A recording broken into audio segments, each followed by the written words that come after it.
Bonjour tout le monde. Dans le petit vidéo qui suit, je veux simplement rajouter quelques petits trucs à la matière. Oui, je sais, c'est déjà beaucoup, mais pour que vous soyez sur le même pied d'égalité que les mêmes groupes, je dois rajouter ceci que je n'ai pas eu le temps de voir en classe. Ceci a des bonnes chances d'être à l'examen. Assurez-vous de comprendre ça, en plus de, oui, tout le reste, évidemment. Donc, ce que je voulais rajouter, c'est, premièrement, l'idée de la conception de poste comme motivateur. Ici, l'idée, c'est qu'on peut se dire, peut-être que pour motiver les employés, ce qu'on peut faire, c'est qu'on peut travailler à bâtir, à inventer des postes, des emplois, donc, avec des tâches qui sont maximalement motivantes. Ça devient comme un jeu de design, un peu. Donc ici, l'idée, c'est d'identifier les caractéristiques motivantes des tâches, puis capturer ces caractéristiques-là dans la conception de postes. Donc de bâtir des postes qui sont maximalement motivants. Et ceci peut prendre, dans le fond, différentes formes. Par exemple, on peut choisir d'élargir des tâches, ou d'élargir un poste, si on veut, ou d'enrichir des tâches d'un poste. Alors, voyons la différence entre les deux. Quand on parle d'élargissement, ce qu'on va faire, c'est qu'on va regarder, quand on pense à comment mettre en place un poste, on va approcher ça de la manière où on va vouloir augmenter la diversité des tâches, augmenter la diversité, okay? En confiant au titulaire du poste plus de tâches différentes, plus de variété. Mais, ça c'est important, sans pour autant augmenter le degré de difficulté des tâches, ni le niveau de responsabilité du poste. C'est juste que les tâches sont plus différentes. C'est ce qu'on appelle de l'élargissement des tâches. Et ça, c'est pas la même chose que l'enrichissement des tâches. Ou l'enrichissement des tâches, ici, vous concevez un poste de la manière suivante. C'est que ici, vous ne donnez pas nécessairement des tâches plus variées avec un niveau de responsabilité égal, mais plutôt vous rehaussez la nature du poste, du travail, en ajoutant aux fonctions normales d'exécution, donc aux choses à faire, vous y rajoutez des fonctions de planification, d'organisation, puis toutes sortes de trucs qui sont traditionnellement attribués à des cadres. Donc, vous donnez un peu plus de responsabilité, si on veut, à la personne. Donc, c'est ce qu'on appelle l'enrichissement des tâches. Alors, quand on parle d'enrichissement des tâches, il y a plusieurs stratégies qui viennent en tête. Une des premières, ça serait par exemple de combiner les tâches. Okay? Donc, vous pouvez avoir des gens qui, en fait, donner à un travailleur plusieurs différentes tâches. C'est une façon d'enrichir ça, incluant, comme j'ai dit, des tâches qui sont des tâches de planification, etc. On peut avoir des exemples comme certains de vos employés maintenant ont la charge d'établir des relations avec des clients externes. Okay? Donc, vous donnez ça à un de vos employés en plus de ces tâches normales. Ça devient extrêmement motivant parce qu'il y a maintenant une tâche qui est plus élevée, si on veut, dans la hiérarchie. Ou ça peut être démotivant, dépendant de la personne, évidemment, si vous voulez rien avoir avec ça. Autre exemple, on peut faire la même chose avec des clients internes. Des fois, c'est très important. On peut réduire la supervision ou le recours aux autres, donc permettre aux gens de prendre des décisions sans supervision, ce qui enrichit aussi les tâches, parce que c'est maintenant eux qui planifient, eux qui prennent des décisions. On peut demander aux gens de former des équipes de travail ou les former ensemble et demander aux gens de travailler ensemble. Donc là, ça enrichit les tâches. Et tout ça avec, évidemment, une rétroaction plus directe, ce qui permet aux gens d'avoir de l'information sur leur performance plus rapidement, plus directement, prendre des meilleures décisions, etc., etc. Donc, il y a différentes manières qu'on peut enrichir les tâches, puis évidemment, ça, ce n'est que quelques exemples. Maintenant, comme toute chose, il va y avoir des problèmes potentiels avec cette stratégie-là d'enrichir les tâches. Il y a un paquet de problèmes potentiels. Premièrement, c'est que tu ne peux pas faire ça si tu n'as pas d'abord fait une analyse approfondie des besoins. Donner aux travailleurs plus de travail à faire, donc l'élargissement des tâches, c'est pas la même chose que l'enrichissement. Okay? Et donc, ça dépend de ce que le travailleur a besoin. Donc, c'est un problème quand tu as un diagnostic qui est pauvre. Peut-être que le travailleur, lui, n'est pas intéressé à un enrichissement. Et ça dépend vraiment de votre capacité de diagnostiquer les outils que vous utilisez. Un deuxième problème, c'est le manque de désir ou d'habileté. En d'autres mots, il y en a qui ne veulent pas que leur travail soit enrichi. Ils n'ont pas les compétences, les habiletés pour effectuer les emplois enrichis de manière efficace. Et veut pas, si vous dites, ben ça fait rien, je vais t'entraîner, je vais te permettre d'apprendre de nouvelles choses, ben il va falloir que vous payiez pour ça. Troisième problème, c'est la demande pour les récompenses. OK? Les travailleurs, si vous leur demandez de faire des tâches, plus de tâches, puis des tâches plus de gestion, puis tout ça, que vous rajoutez ça à leur travail, ben, selon la théorie de l'équité, ben, ils devraient techniquement vouloir plus de récompenses. C'est parce que les emplois exigent souvent le développement de nouvelles compétences, puis entraînent une plus grande responsabilité, puis hey, pour ça, moi, je veux être récompensé. Donc, est-ce que c'est payant pour vous en tant que superviseur? Ça dépend du montant d'argent que vous avez. Mais ça peut causer problème. Il y a aussi au niveau syndical que ça peut causer problème, parce que typiquement les syndicats n'aiment pas tout ce qui se traduira par moins d'emplois ou plus de travail pour les travailleurs. Donc, c'est pas nécessairement garanti que ça va passer au niveau syndical, qu'on va rajouter des tâches à ton emploi, par exemple. Mais de l'autre côté, il peut aussi y avoir une résistance au niveau du superviseur, parce que l'enrichissement des tâches augmente généralement l'autonomie du travailleur. Puis si tous mes travailleurs sont autonomes, ben quel est le besoin de m'avoir moi, si je suis superviseur? Donc les superviseurs peuvent se sentir menacés ou même ne plus être nécessaires. Alors ça, c'est certains problèmes qui viennent jouer qui rentrent en ligne dans l'enrichissement des tâches. Ce n'est pas des choses qui sont impossibles à régler, mais ce sont des défis. Ici, je vais vous montrer simplement quelques conseils que certains experts comme Herzberg ont donnés sur l'enrichissement des tâches. Donc, des trucs qui font du sens. Par exemple, permettez aux travailleurs de planifier eux-mêmes leurs tâches. Permettez aux travailleurs d'évaluer leurs résultats. Accorder plus d'autonomie aux travailleurs. En passant, envoyez-vous un lien peut-être avec la théorie de l'autodétermination. Vous vous souvenez que le besoin de se sentir autonome, responsable de nos propres décisions, est très motivant au niveau intrinsèque. On voit un lien ici. Augmenter la complexité des tâches. Aider les travailleurs à devenir des experts dans leurs tâches respectives. Cette idée encore de formation, mais attention, ça pourrait vous coûter cher parce qu'il va peut-être avoir besoin de formation. Donner aux travailleurs de la rétroaction sur leur rendement. Les responsabiliser, par rapport à leur rendement. Et organiser le travail en unités intégrales, donc des unités qui travaillent toutes du début à la fin sur un projet. Et pour pas que la personne sente qu'elle participe juste à un petit morceau du projet, puis après le projet continue sans elle, par exemple. Donc, c'est pas nécessaire d'aller trop en détail dans chacune de ces-là, mais c'est des conseils. Et vous remarquerez que dans plusieurs des cas, c'est vraiment donner l'impression du contrôle à la personne. Permettez aux travailleurs de planifier eux-mêmes leurs trucs, d'évaluer eux-mêmes leurs résultats, leur donner plus d'autonomie. Donc, il y a beaucoup de je te laisse à toi la responsabilité là-dedans. Et ça, il y a des données qui suggèrent que très souvent, c'est bénéfique au niveau de la motivation intrinsèque. Mais pas pour tout le monde nécessairement. Il faut que vous sentiez que vous avez la capacité de faire ça. Ça peut être stressant si vous ne l'avez pas. OK, on va passer à quelque chose d'autre maintenant, qui est la théorie des caractéristiques de l'emploi. La théorie des caractéristiques de l'emploi propose qu'il existe 5 caractéristiques fondamentales d'un emploi enrichi. Donc, on est toujours dans l'idée d'enrichissement. Qu'est-ce qui enrichit le plus? Ben, la théorie des caractéristiques de l'emploi dit 5 trucs.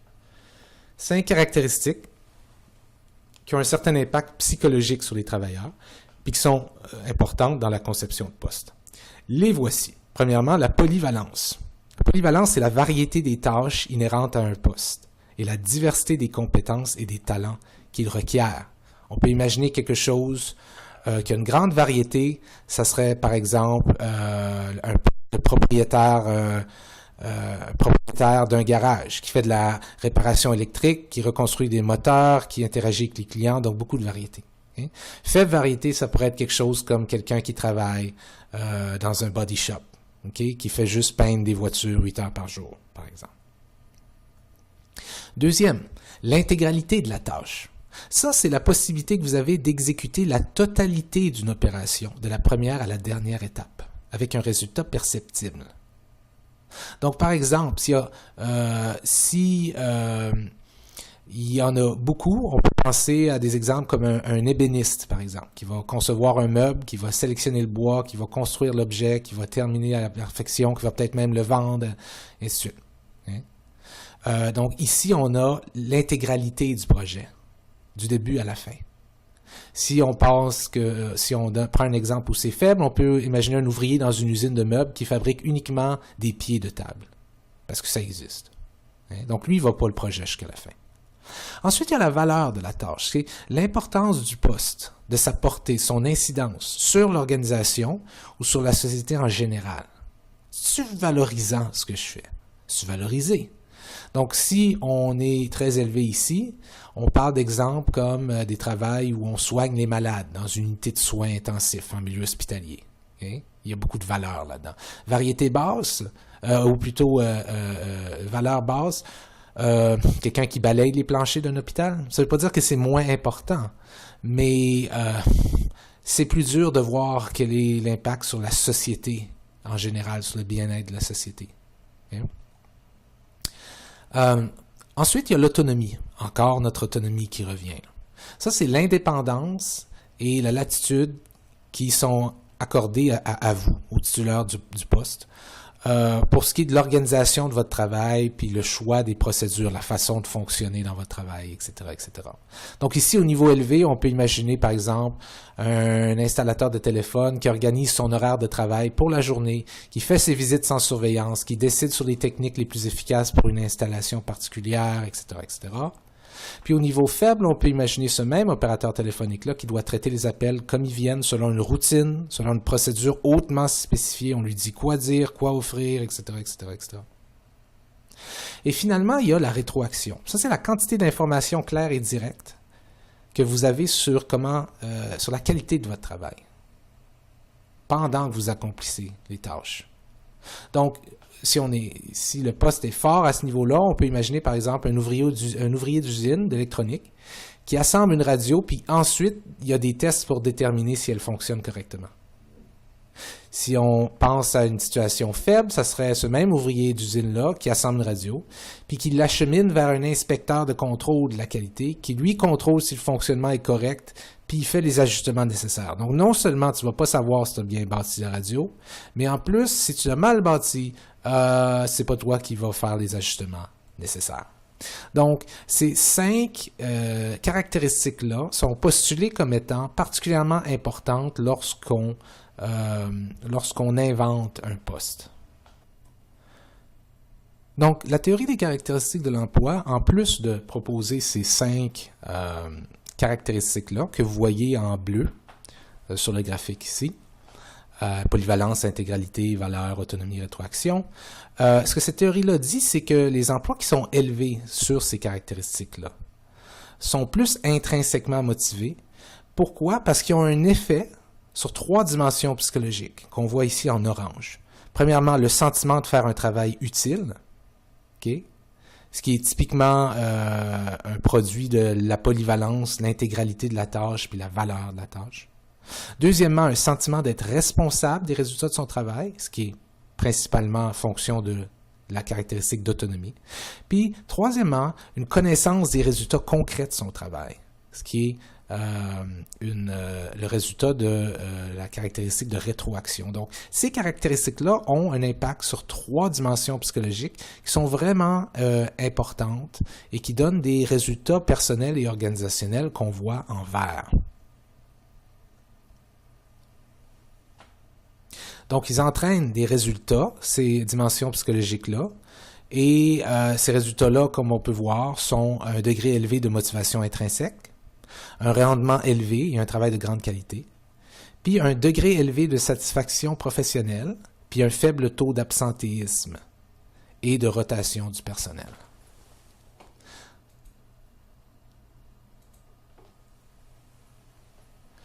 Cela dit, ce lien-là entre les caractéristiques en bleu de l'emploi et les résultats personnels et organisationnels en vert dépendent de certains modérateurs qu'on voit en rose ou en rouge en bas, modérateurs. Et c'est ce qu'on va voir maintenant. Donc, les emplois qui sont élevés dans la motivation potentielle ne conduisent pas toujours à des résultats favorables. Et voici 3 modérateurs qui interviennent. Premièrement, la connaissance et les compétences reliées à l'emploi du travailleur. Ça, c'est un modérateur. Donc, évidemment, si tu n'es pas compétent, puis si tu n'es pas connaissant, ben, j'ai bien beau te donner un poste qui est super motivant à cause de ces caractéristiques-là, mais ça ne va pas changer grand-chose. Okay? Deuxièmement, l'intensité du besoin de croissance. De quelle façon vous avez besoin de satisfaire des besoins d'ordre supérieur en performant professionnellement? C'est pas tout le monde qui veut devenir le meilleur possible à sa job. Il y en a juste qui veulent faire ce qu'ils ont besoin de faire, et c'est correct. Mais évidemment, ici, je peux vous donner un paquet de caractéristiques intéressantes, motivantes dans votre job. Est-ce que ça va donner des résultats personnels plus élevés que si je les donnais pas? Pas nécessairement, parce qu'il y a comme un plafond là, pour vous. Là. Il y a comme un point où est-ce que, à partir de ce point-là, moi, j'ai fini de me développer, c'est assez.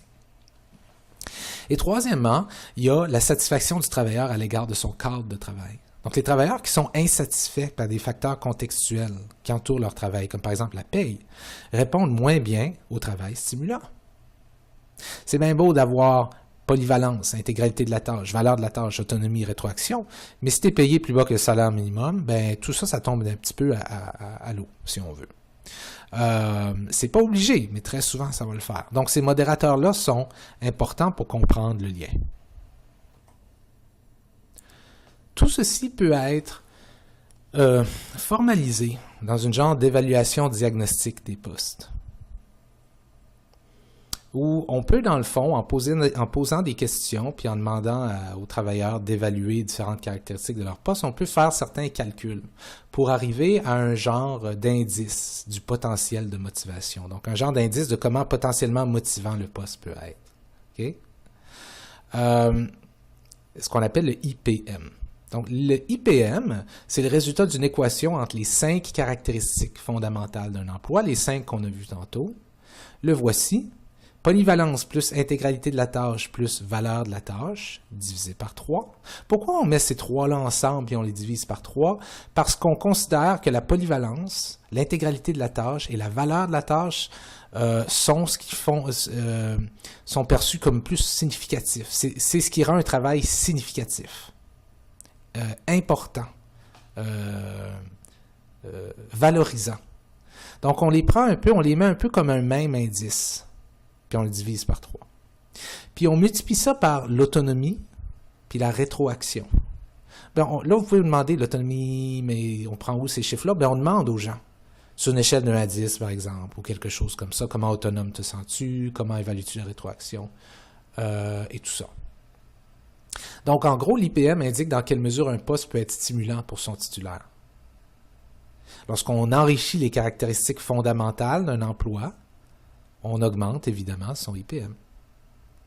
Pour le calcul, on a chacune de ces caractéristiques-là peuvent être, je pense, estimées sur une variable qui va de 1 à 7. Donc 1 probablement étant très faible, puis 7 étant très fort. Donc polyvalence 1 à 7, intégralité 1 à 7, valeur de la tâche 1 à 7, etc., etc., etc. Et autonomie aussi, puis rétroaction. Donc, si tout va mal, ça donne à peu près 1. Je ne l'ai pas calculé moi-même, mais on va dire que ça donne 1.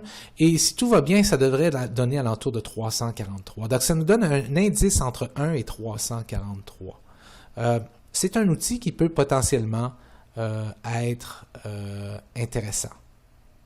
Parce qu'il évalue comment comment significatif le travailler, il évalue l'idée d'autonomie, puis il évalue l'idée de la connaissance qu'on a de nos progrès, donc la rétroaction. Voilà quelque chose qu'on peut faire un petit peu pour mesurer, si on veut, comment motivant un poste est, en se basant sur la théorie là, des caractéristiques du poste.